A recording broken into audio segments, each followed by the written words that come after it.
Hello, everyone. Welcome back to another episode of Gaming the System, the podcast where three intersectional feminists examine gaming and games through a feminist lens.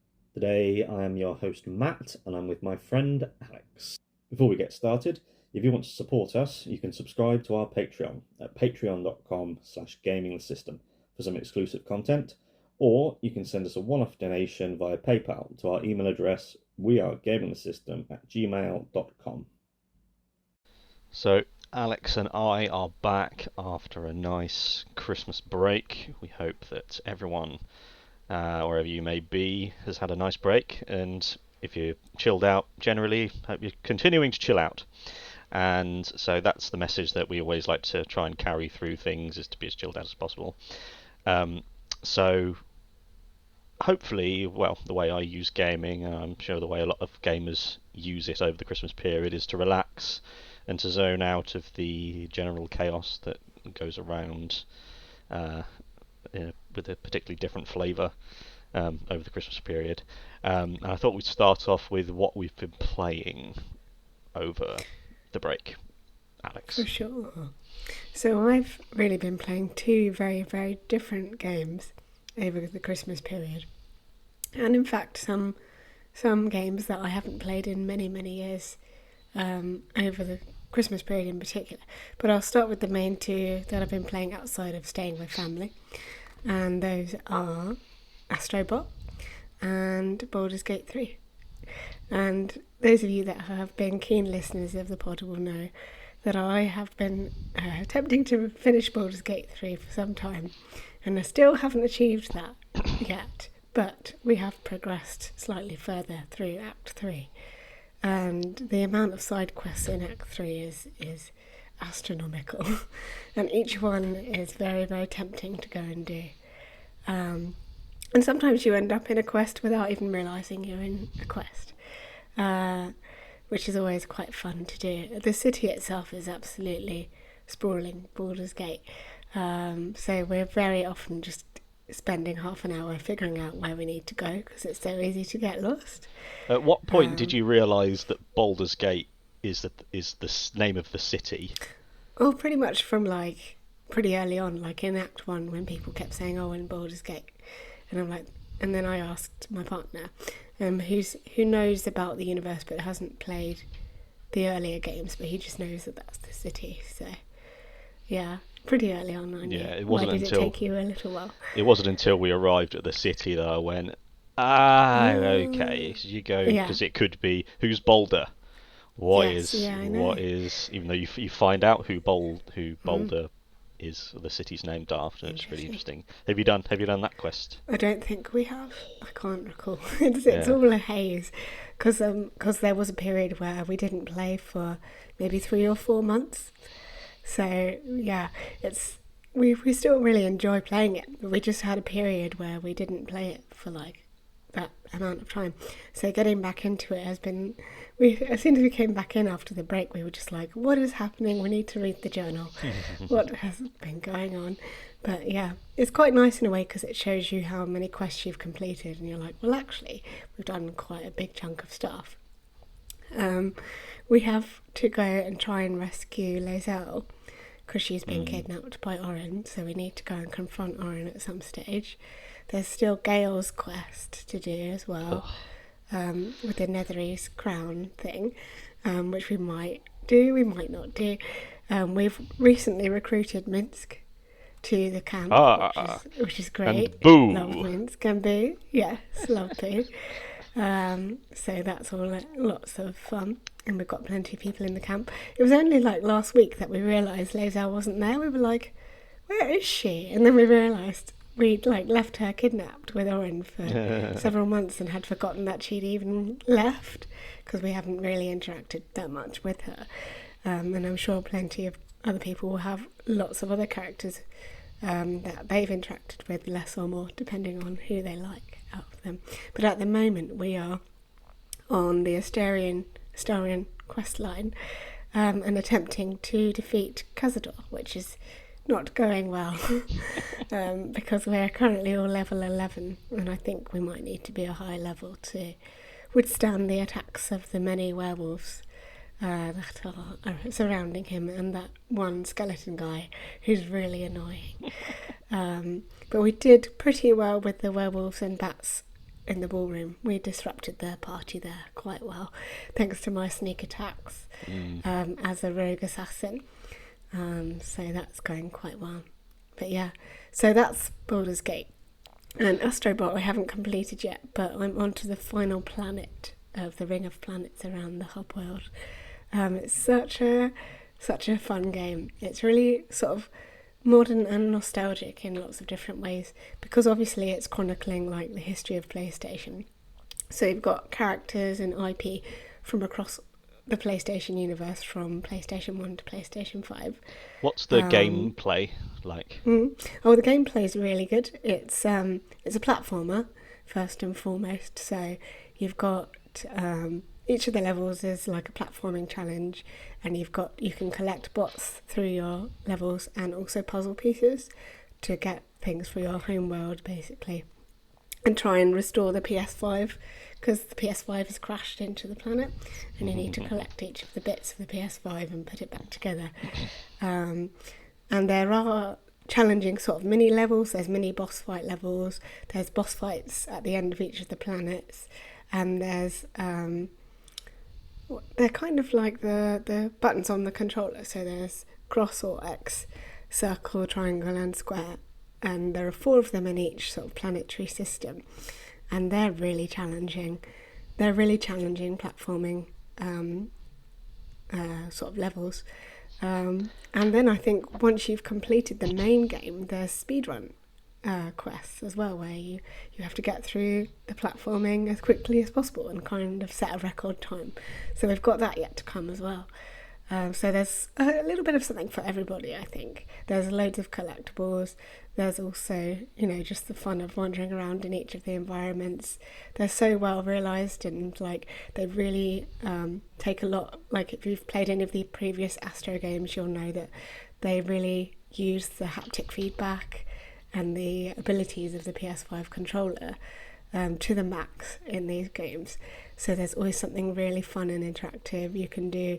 You even blow on the controller to make things work sometimes. You can trace things on the touchpad, all sorts of stuff. So it's really, really fun and interactive.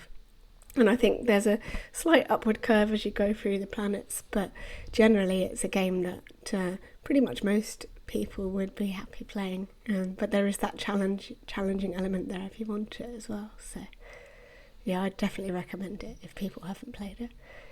Yeah, I played the first one a bit, I think, and that was, I think that released at the same time as the PS5 itself. So yeah, I think it was like a free thing that came with the PS5, so everyone could access it, which was really cool. And I remember it being, that was when haptic feedback, that was the brand new thing. Yes. And it's a shame it's really expensive. I'm really surprised that they chose to. I was surprised because I didn't think it would be much longer than Astro's Playroom, which was the game that you've just mentioned that came with the PS5. That's probably like 4 or 5 hours tops. But this game, I think I looked at the hours we've spent, because I've got a save and Tom's got a save. I think it said 71 hours. Really? Something. Yeah. Wow. It's mainly because I keep dying a lot. But yeah, it's taken up a lot of our time, and we're really enjoying it for sure. So it's a lot longer. But yeah, initially I remember before we bought it with the help of a gift card for my birthday, which definitely helped me feel more comfortable about the price. It is pretty hefty a price for an Astrobot game, but then the quality of it is the best out of any of the versions, and it is pretty much a full-blown, I don't know what the word is, tens of hours game, up to maybe in hundreds of hours if you want to commit to doing those speed runs and things. So yeah. Yeah, that sounds exciting. Hopefully it'll come down in price at some point. Oh, they might sure. even release it on PC. Yeah, that'd be ideal. You can but hope. They've done it with God of War, so yeah. Oh, I've been hovering over buying God of War Ragnarok on PC for a long Yes. time now. But I've gone through quite a lot of games this over Christmas, and I've just finished another one, so I'm sort of drifting in that. Oh, I don't know what I'm going to play next thing, and I haven't been. So for my editing work that I do with Marty and Michael, I get paid at the start of the month, but they go on holiday for pretty much all of December and January, so I haven't been paid for December yet. So a lot of the stuff that I'm going to spend money on, I need to know how much I'm getting paid first before I do it. But I've been just pushing it back and pushing it back and pushing it back. But what I have done over Christmas is I don't think these are all games that I already owned, which always feels good when you go back through the catalogue and go, oh, I can spend a long time in that. I think the one I was playing, obviously there's Hitman in the background. Of course. Always, and we'll go into Christmas presents that we got in a bit as well. This is one of my favourites. It's a wonderful Hitman shirt that has... It looks really good. It's so cool, and it's got 47 on the back. It's very cool. Yes, and lots of writing down the arm as well. That's very cool. And so yeah, it matches the one on the wall as well. It's real. So started with a game called Alan Wake 2. Yes. And the studio in this universe is, you've got Alan Wake 1, Control, and Alan Wake 2. And I played Control because that was a sort of, it's called Paranatural, which is Paranatural stuff, which is sort of like it's Twilight Zone stuff basically. And Control was the best way in because it's purely like an action game, whereas the Alan Wake ones are more survival horror, which I'm not particularly into. But I've had, ever since I bought my laptop a year ago, I got a free copy of it with it, and I finally went, oh, I'll give it a go. And it's bloody awesome. Real, like, one thing that I hate so much about a lot of like modern AAA game studios was they just want the profit. They want everyone everywhere to buy microtransactions. Yes. Which is the death of gaming in terms of art creation, because if you try and appeal to everyone, you're just going to go for the lowest common denominator and say, right, we want to sell hundreds of millions of copies and billions in microtransactions. Whereas if you get a really good studio who goes, we want to make a game that will appeal to maybe 5 million players will buy it, then you can make something really weird and esoteric, but also really good. And this Alan Wake 2 is one of those games where you just go, this won't be for everyone, but it's fucking weird. It's this. Have you played? No, Alan but Wake I've heard a lot of positive feedback on it, for sure. I've seen clips and things where like the environments will go in and out and things like that, and you'll suddenly be like in a different world and then snap back to where you were before and things like that. But I'm not sure of like anything to do with... I know that Alan Wake 1's about him trying to find his wife or something to do with his wife. But I'm not sure the plot of Alan Wake 2, so...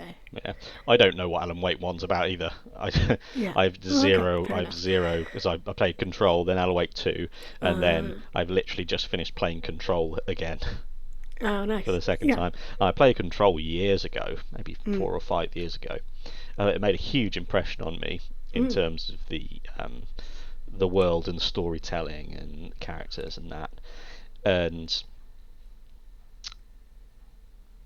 it's just the best way I can describe Alan Wake 2. It's a psychological thriller with supernatural elements to it. It's sort of this weird, surreal world where it's like dreaming. You go, well, that Yeah. shouldn't make sense, but it makes sense here. And it's got one of the most extraordinary musical scenes in it. It's called, the chapter's called like We Sing or something. And so Alan Wake, the core of it is Alan Wake is an author who, when he writes stuff in this area, it manifests into reality. So he's trapped himself in this alternate reality through his writing, and he's trying to write a new manuscript that will get him out of, it's called the dark place. And when he's exploring the dark place, you go to areas where you've got to investigate something, and you write different passages to change the scene around you to allow you to progress. It's defies explanation, really, how this game works, but it works, and it's awesome. And so I'm building up to playing Alan Wake 1 to see if I can finally make sense of the general arc of it. The other game I've been playing,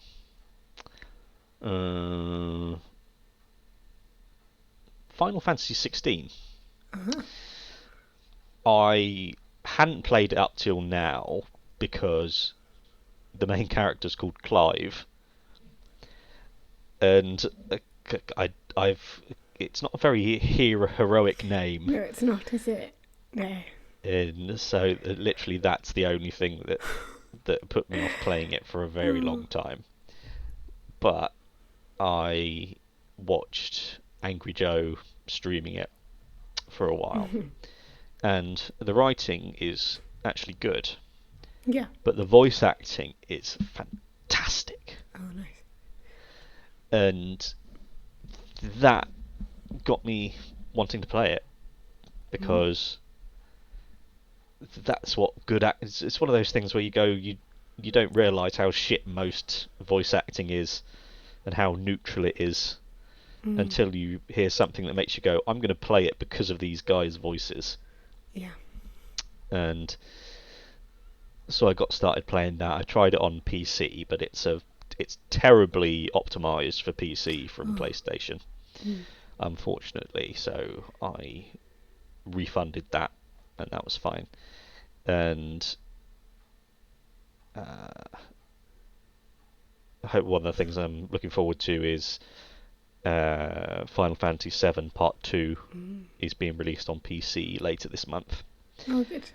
Yeah. But that port should be, there's no reason for that not to be an excellent port, because it's used Unreal Engine for that. Whereas Final Fantasy, the main games like 15 and 16, all use their own engine, which is only made for the PlayStation, PS5. So it's a bit of a crapshoot when you get ports like that. Yeah. I was going to mention to you the nostalgia element that happened during the Christmas holidays for me, and that was while we were staying with family, and we brought the Wii out. Hey. After several years of a deep sleep, we revived it and reawakened it, and we spent most of our time playing things like Wii Sports and Wii Music, and even Just Dance at one stage, which was hilarious. Yeah, it's interesting, because that is very much of its time, and it feels like it's like, you know, because they don't make it anymore, so it is like a little bit of history almost. When you turn it back on, you're like, oh my god, and all the memories come flooding back, like the music and everything. And the little Mii's in Mi Plaza, you can pick them up and put them down and all sorts. But yeah, it was a very strange coming back into it, and then realising that the last time you played certain games was over 5,000 days ago, and we were like trying to work out how many years that is. probably about 15, I would say. I don't know, quite some time, maybe 10. All the mathematicians out there furiously writing in the comments. But yeah, it was an interesting time. But it definitely brought back a lot of laughs, and that's what Christmas is all about, really, is having fun. So it was a great thing to bring out at Christmas, definitely. Yeah, it was a good time. We've been through such, because you and me are roughly the same age. We've properly straddled from completely analog to unbelievable digital technology that we've gone through, and we're the transitional age. Yeah, because I was thinking the other day about, I had started off with a cassette tape Walkman, then went to a CD Walkman, then to an MP3 player, then to a phone, then to whatever we've got, the synergistic stuff going on now. Yeah. And I think that has to help us have an appreciation of the steps along the way. For sure, and the older generation and the work that they've done to get gaming where it is now, I suppose. Yeah, definitely. Because, yeah, like you say, we don't understand the very early days of gaming, but we understand its progression from analog to digital, as it were. So yeah, it's absolutely fascinating, really, when you think about it.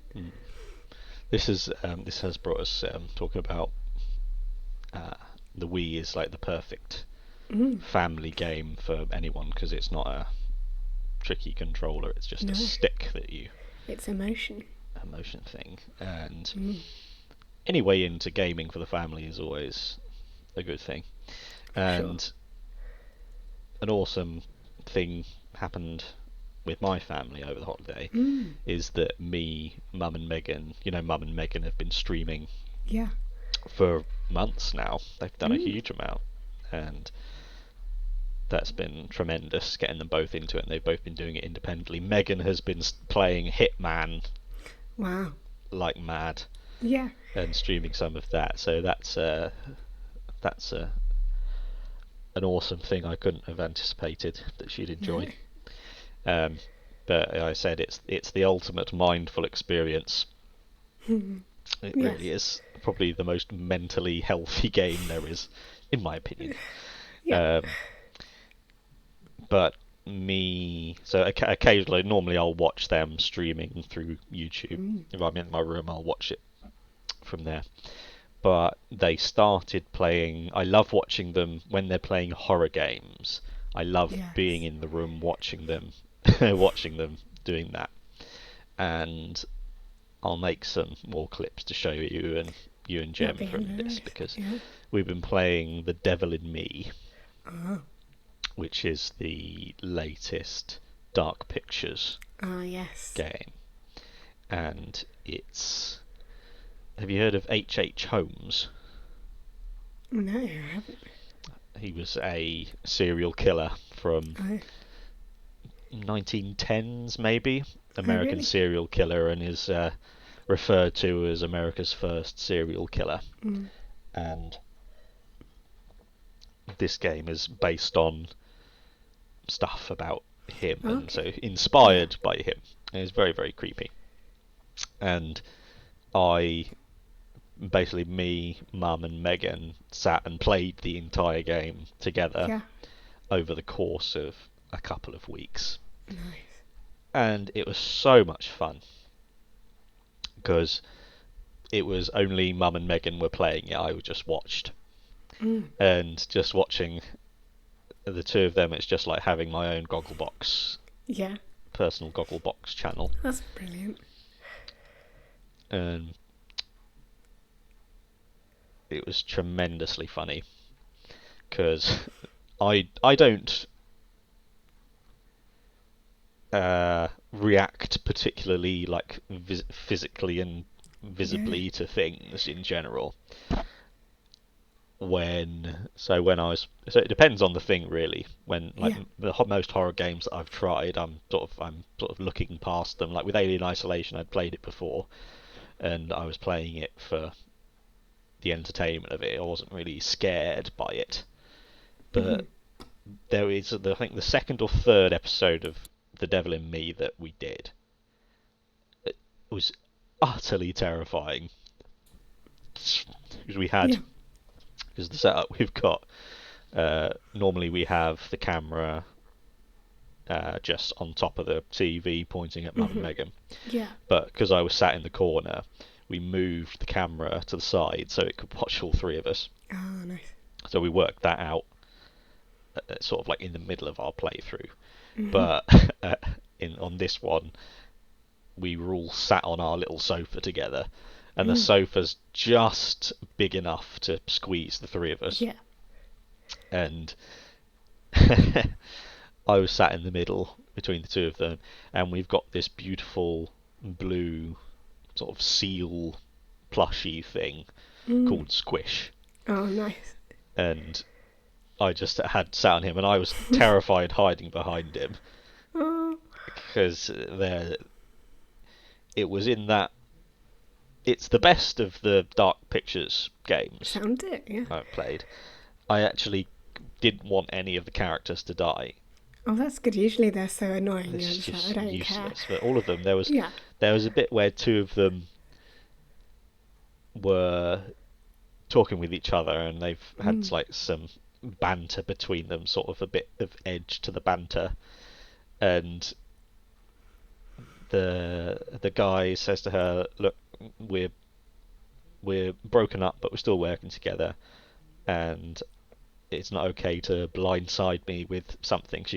He's afraid of heights, and she was having a bit of a joke with him, trying to get him over a bridge. And he said, like, we said, it's just about work. You don't get to blindside me like that with stuff. And she goes, "Yeah, you're right. That was crossing a boundary. That's what we talked about." Okay. And then they carry on with work, and you go, that's a healthy human interaction. Yeah. That never happens anywhere. Never. No. You get to the nearly point, and then it all goes very dramatic, and like, how dare you say that? But yeah, no, that sounds interesting. I wonder if the writers have decided that's the direction they want to go in. Yeah. It stunned us because they played House of Ashes, which was the previous one. That's right, and I think we played that one a little bit, didn't we? No, we played Little Hope, which is the one before that. So Little Hope was dreadful. House of Ashes was only better because one of the characters in it is one of my favourite actors ever. And you know how like sometimes you can have a certain actor in a terrible piece of shit, but then they shine through it somehow. They bring it up, yeah. And we accidentally killed him. Oh no. Which was fucking devastating. Because we misinterpreted two of the... It's so hard though to know which way to go with these. When you've got choices. That's why I find it so difficult, because I'm indecisive enough as it is. But I don't like not knowing what the result of another choice would be. So I'd be a terrible person to play these with. I just complain all the time. It was very funny. It was Megan. Megan can panic a bit. In moments where, especially the bigger the decisions are. Yeah. So she would pause. You could pause it.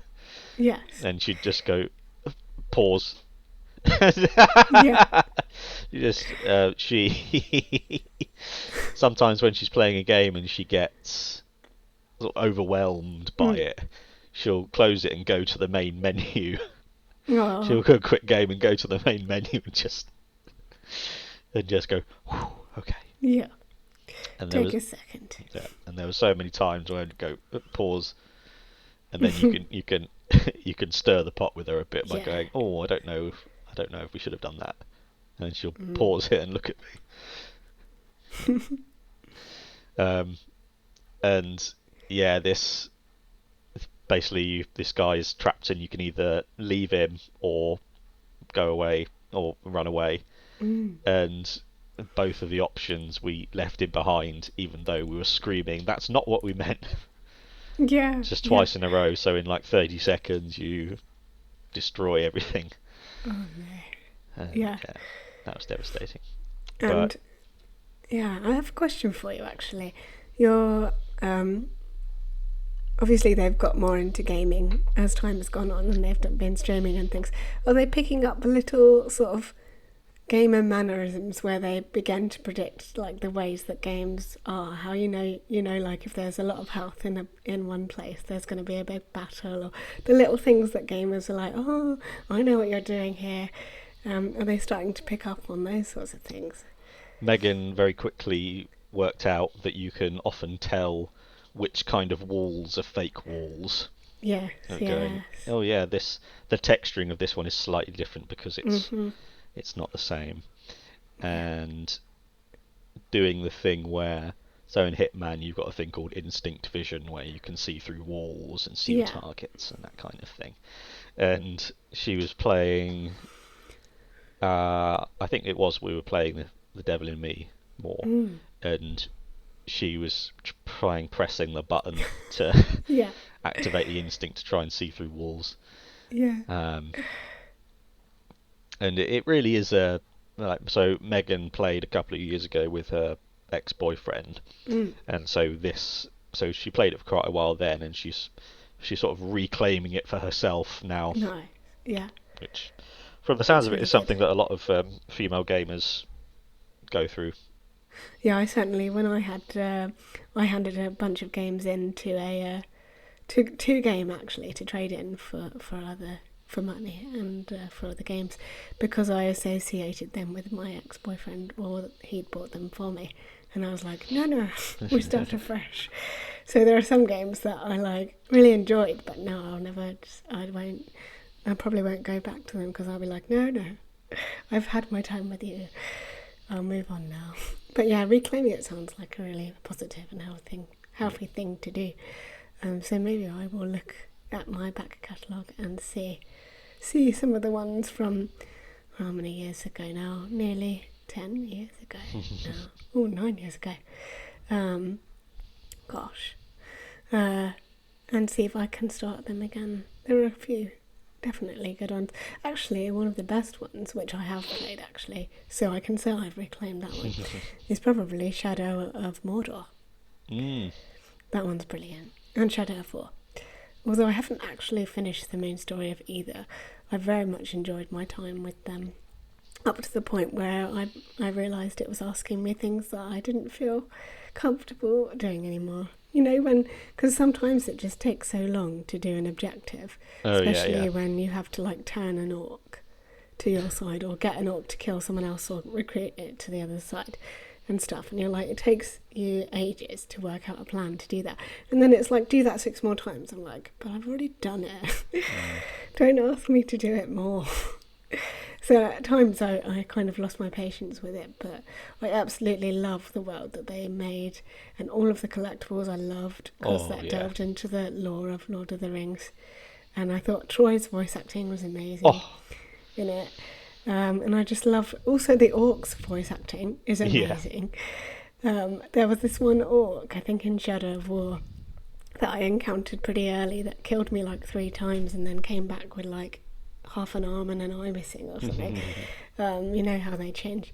But he was just called Screamer, and he didn't speak at all. He was just like every time he would like see you, and it was just so funny. Pretty scary actually, pretty intimidating. And some of them are like bards as well, so they'll be like making limericks and stuff. It's so funny. I think it's so creative. It's just a shame they haven't been able to build on the Nemesis system, because the Nemesis system is amazing. You know, where the orcs remember you and how many times you've died and where they died, and they'll come back for revenge. And I think it's such a cool gameplay loop and system. And it's a shame that other games haven't been able to utilise it. I think because Warner Brothers kind of said no one else can have it, and signed a lot of legal papers and things. But they haven't done anything else since then with it, I don't think. Yeah, Which is a shame. But it's hard. It's a hard thing to do, and yeah, most game designers don't want to put the work in to do something like that. You should finish those games so that we can do an episode about them, because they're awesome, especially they're so good. the. Oh, and actually, also, fun fact, I'm sure I already told you, the voice of Celebrimbor Is in those games Mimir. is Mimir. Yeah, and you wouldn't ever guess it because they're both so different. I think that's amazing. We've got an endless loop of us reminding you. Yes. So I say to you, and you go, "Oh yeah, I know that. You've told me that." Yeah. So funny. So great. Yeah, those are great games. I love it.